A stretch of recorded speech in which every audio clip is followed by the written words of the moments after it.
Masak sambal goreng kentang ati ampela untuk makan siang. Ini enak banget ya. Langsung aja aku prepare buat masak ya. Ini bahan-bahannya. Terus pertama aku goreng dulu kentangnya sampai golden brown. Pokoknya sampai kuning keemasan ya. Jangan lupa untuk diangkat kalau udah mateng.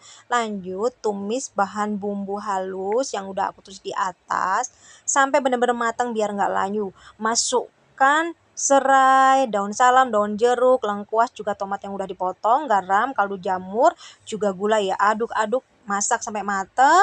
Terus masukkan ati ampela yang sudah direbus, sudah mateng. Jangan lupa juga masukkan kentang. Kita aduk lagi sampai bumbunya itu merata dan meresap ya. Jangan lupa untuk koreksi rasa. Dan ini dia sudah mateng, siap untuk disantap.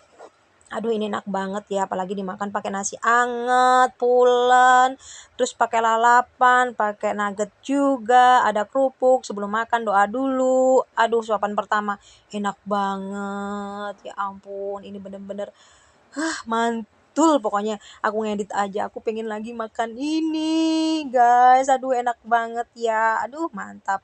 Waluhnya enak banget. Aduh pokoknya wajib direkuk ini mah. Suamiku aja bilang ini enak nampol ya. Lalapannya seger banget. Oke teman-teman, selamat mencoba. God bless you. Salam sehat. Bye-bye.